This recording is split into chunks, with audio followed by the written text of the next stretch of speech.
Anda rekaman kita ini habaib, jangan sampai ikut serta di dalam jabatan strategi yang namanya khilafah dhahiriyah.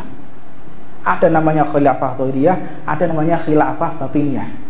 Khilafah dhahiriyah itu apa? Presiden, gubernur, wakil gubernur, bupati, wali kota, itu khilafah dhahiriyah. Jangan kalian berebut di sini, tapi berebutlah khilafah batiniyah. Karena khilafah batiniyah, kutub, wali kutub 40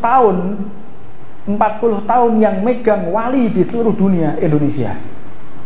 Zamannya Al-Habib Abu Bakar bin Muhammad bin Umar As-Segaf Gresik, sampai mulai zamannya Habib Abdul Qadir bin Alwi, terus dipegang Al-Habib Muhammad bin Idris Al-Habsyi, dipegang Habib Muhammad bin Ahmad Al-Muhdhar, terus dipegang oleh Habib Abu Bakar. Jadi 40 tahun wali kutub yang mimpin wali seluruh dunia ada di Indonesia. 40 tahun.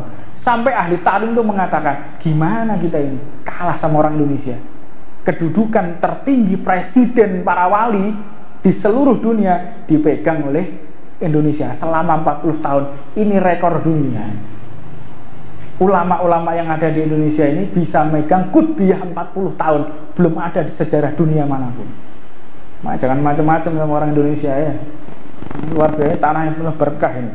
Nah, walhasil intinya bahwa ketika kita berbicara syariat, negara-negara Arab yang hancur, mereka yukhalif bihi syariah, mereka keluar daripada hukum syariat.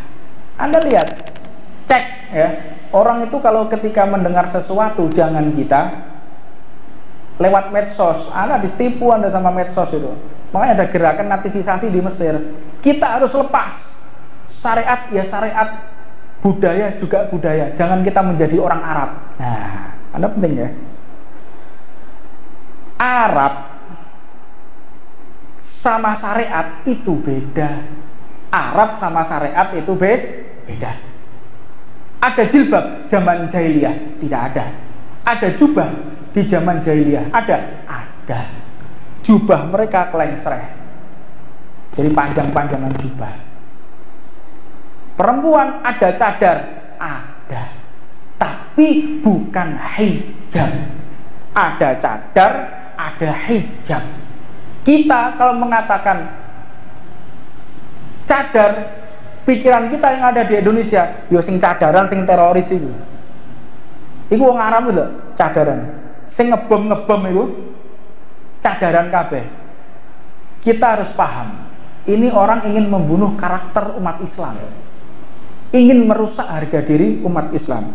Jadi kalau kita berpikir, oke lah, kalau kita dipaksa mengakui yang ngebom itu adalah orang yang bercadar. Sekarang saya mau tanya, yang menyembelih saudara kita ada di Myanmar, menyembelih saudara kita ada di Palestina, ada di Irak, ada di Libya, disembelih.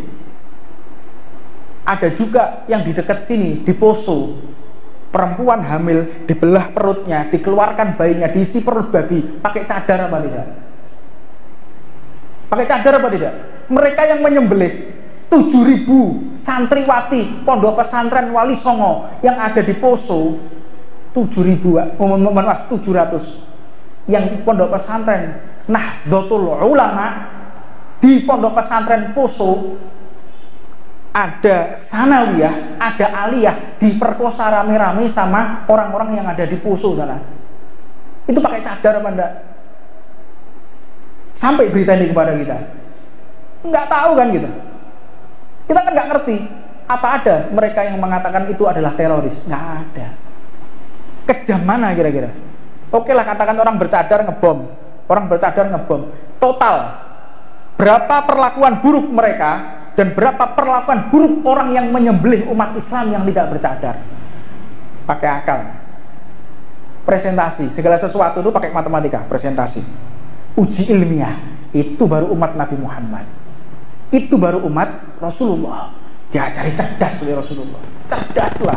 Jangan kita menerima kabar dari sesuatu yang tidak kita tahu. Malah dikatakan kafa bimar'i kadziban an yuhadditsa bi kulli masami'. Cukup seseorang itu dikatakan pembohong manakala orang tersebut bercerita yang dia sendiri tidak tahu fakta di lapangan. Dia nggak ngerti faktanya seperti apa, nggak tahu. Dia nggak tabayun, dia nggak tahu faktanya, tapi dia berkata yang dia ketahui dari orang lain. Hada fal yadubillah min dal. Ini fitnah di mana-mana. Walhasil, intinya kita banyak belajar. Banyak belajar yang sudah terjadi zaman-zaman orang yang telah memperjuangkan syariat.